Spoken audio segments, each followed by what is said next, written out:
Welcome back to Outdoors with Larry Ray on ESPN 790 AM. Brought to you proudly by Sportsman's Warehouse and the Tennessee Wildlife Resources Agency. Hey, good Saturday morning. Welcome back to Outdoors with Larry Ray. Talk outdoors, fastest 90 minutes in outdoor radio programming on this second Saturday of December. Next week, of course, will be our pre-Christmas show. And we'll announce a little bit later here before we close today about a big giveaway that we've got, including a $250 gift card from our good friends at Frog Togs. But I wanted to finish out the show with a young man from South Carolina by way of Buffalo, whose life took a little turn for, well, I'll let him explain where he was and where he is now and the things he's accomplished. But I know that, if I'm not mistaken, he's still, I don't know, I think he still works for Boeing. Do you still work for Boeing, Ben? Yes, sir. Okay. I don't want to stop that. Ben Thompson's with us this morning on Outdoors with Larry Ray. And for you folks that know that Ben was recently named Team USA's best male Paralympic athlete of the year. And that's a big award for a young man that maybe is not where he thought he'd be due to an unfortunate incident. But first of all, I want to congratulate you, Ben, on that award. You're an inspiration for a lot of folks. Tell us a little bit about where you've come from to where you are today. Oh, man, that's a open-ended question, huh? It is. Yes, it is. Yeah, I was hurt motorcycle accident in 2010, and then hurt. Was now, already now work. Now, when you got to pass over that now, Ben, because I know that you were more than hurt.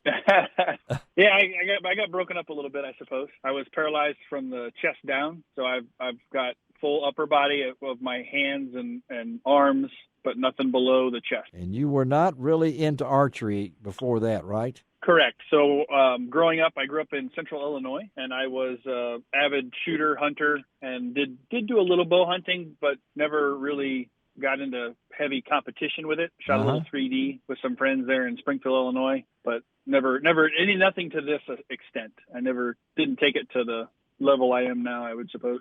And so how did that accident change your life? It gives you a pause, I suppose, where things that were super important or you thought were important before all of a sudden are no longer important or your main focus. And so it gave me pause where before, I was young, probably worked every waking minute I could. And after I realized working is important, but it shouldn't be your life. So I decided to try to find a different passion, a different something to do that was for me. And how did you turn to archery? It was recommended to me to find something that kept you active. They're always worried with your new paralysis that you might just sit on a couch and become a round couch potato. Yes. So, they went through lots of things. They tried basketball. Some of the, like a rugby guy came and saw me, and I just Did he really? had all those. Yeah. Yeah. Have you seen those guys? Oh yeah. They're pretty tough, but not that you're not tough, but that's something. But the way I understand it, you had a personal trainer, Timothy Church, is that right? Yes, that's correct. And took that, and it says here you used your resistance training with elastic bands to build your upper body strength. And I didn't realize that in archery your core is massively important, and I can see that now because you're a pretty strong guy. Yeah, it's super important for your stability when you're holding that bow, which I think my overall bow weight, all things on it, it's around 9.2 pounds. Yeah. Okay. So a fully extended arm, right? That's some weight out there, and with no core to keep you balanced, it's different. And you took that and as I've read up on you and studied you, and I've been very diligent on some of these things, that when you go into your technique, you get ready to compete, you call it like an aviator's checklist. Is that what crosses your mind when you're on the line and you know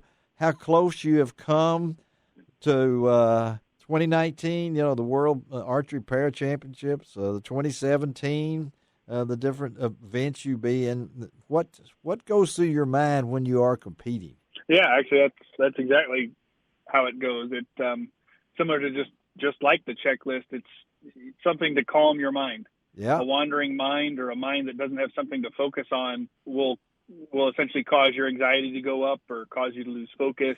Yeah. So for me, I'm a very analytical person. So step 1, 2, right? I go through my steps. And so once I had that steps set, somewhere around probably 2015 is where I really got the steps set the way I wanted them. They're unchanged. So I just go through that step every time. And then keeps the mind focused, keeps you calm, and then allows you to achieve as close to the same shot as every time. Be happy aiming. Is that right? Yes. Yep. Is that your motto? Well, so that a coach of mine there in Springfield, Illinois, gave me that statement. And so what that does is they call it target panic. Yes, for archery, target. Yeah, where the shot seems perfect, but yet it doesn't want to go, and so you want to try to force it. And so that's something I started telling myself in my head. If I find myself getting impatient, I calm myself down by just in my head continuously saying, be happy aiming. Be happy aiming. Yes. It's fine. Just let it sit there. It's okay. It's and I know you're in your career, and when I was reading the press release that our good friend Sarah Boyd from USA Archery has supplied us with many guests over the years. A great part of our show has been through some of the effort she has done with us. I did not realize this, that not only did you win that Best Male Paralympic Athlete of the Year, but right before it, your sister-in-law had passed away with breast cancer. So there was heavy hearts at the same time with joy, wasn't there? Yes, sir. Yep, got that unfortunate phone call actually that morning. That morning, before the event that night. So when you look at this long road, take us back to the accident. Take us back when that person turned in front of you and your cycle hit that car in that accident. You've got to be saying you're growing up. I don't know what you wanted to be other than an engineer working for Boeing or whatever it might be. Never in your life did you think that you would be where you are today, right? Yeah, no, I can honestly say no, I did not. So what do you when you talk to people that look at you and you know that you have an opportunity that you never would have had, do you look back at this and say that I need to utilize my talents to show examples to those who may be down and out or whatever it might be?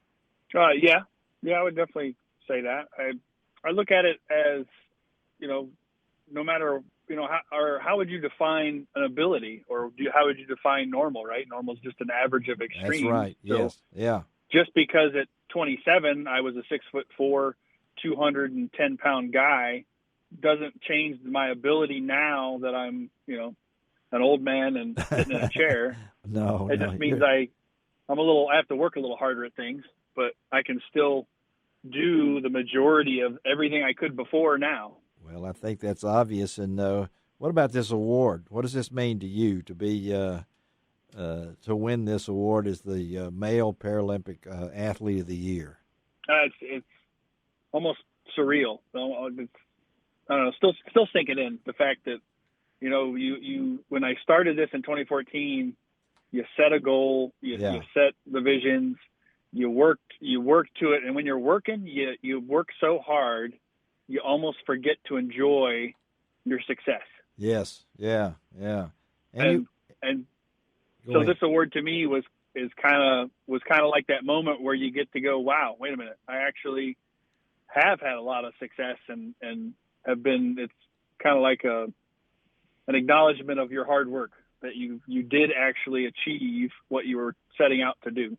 And you went in with the man that's been on this show before, the great coach himself, Coach Lee, Coach of the Year. He's been on this show, and I know that to go on with him and some of the things he's done, and we've had Brady Ellison on this show many times, and he always talks about the coach. So that had to be an honor, too, to go in be honored at the same time as him. Oh, yes, very much so. So what's 2020? Yeah. What's 2020 ahead for you then, Ben? What's up for you? It'll be a busy year, very busy year. We start the year in Mexico in March. In March, okay. A little earlier. Usually we start in April in Arizona, and this year the Pan Am Championships are down in Mexico in March. So wow. Your travels. So what does Christmas mean to Ben Thompson? the last of my time to myself, I suppose. It does, really, because get a little minute to relax, and then it's off to the races. You're the marked man now. The target is on your back. Sir. Yep. And I know that's something. I think I can realize in the tone of your voice that you're pretty determined. Oh yeah, definitely. It's not something that you don't spend the winter just sitting around. Then. Oh no. Definitely. Usually take a little break in the winter. I like to let the body relax a second. And then this winter, actually, I'm in the process of moving. So you are taking up some of my free time. You moving from South Carolina? You moving? No, just moving into a house. I've been in an apartment. Oh, good. Okay, I think the male athlete of the year ought to be in a house. So somebody ought to be giving you a house. Ben, thank you for taking time to be on Outdoors with Larry Ray. Ben Thompson, folks out there, got a lot of fans here in Memphis. We'll be pulling for you. Hope 2020 is a great year, and congratulations. All the best to you. Yeah, congratulations on your accomplishment in 2019, and continue to be that inspiration for a lot of folks. Okay, buddy? Will do. Thank you very much. Thank you. Have a great one. All right, Ben Thompson. All right, let me tell you quickly about next week's show. It will be our Christmas show. Ron will be back. That's going to be a lot of fun. Frank Barton will be in with us. Ron will be here. We're going to talk to John Berry, David Best. Going to try to hook up with our good friend Buck Gardner. Of course, we're going to talk to Jim Perry, whose son Michael Perry is. That's right. We've got to have Buck on to do Jingle Bells. Yeah, and we're going to talk to Jim Perry about his son Michael Perry, who is recovering from that tree stand fall. A pretty amazing story right there. And we should have posted by now a quick Christmas giveaway that we have arranged by just emailing me, lroutdoors@att.net. Go to lroutdoors.com. A Christmas giveaway. I'm going to give you a sneak preview that one of the gifts is hope I win it. Is a big gift card from Frog Togs. So all you have to do is go to lroutdoors.com or email me at lroutdoors@att.net. Again, Ron, thank you, buddy, for being here. Always fun. Look forward to seeing you on next week's show as we talk Christmas memories. Yes. I know Ron's got a bunch of them. I've got a bunch of them, but I bet we might even let Shelby say something on the Christmas show. She should. She's a silent partner here. We might ask her what she's learned in 2019 she is so from busy. being around us. She's so busy trying to keep us straight. That's impossible. That's impossible. That's right. Well, we'll have Frank Barton in next week with his FM voice to help us out and everything. Thank you, Shelby, for taking care of us. Ron, thank you. This is Larry Ray reminding you each and every week it doesn't cost an extra cent to be a good sport. And what else, Ron? God bless the USA.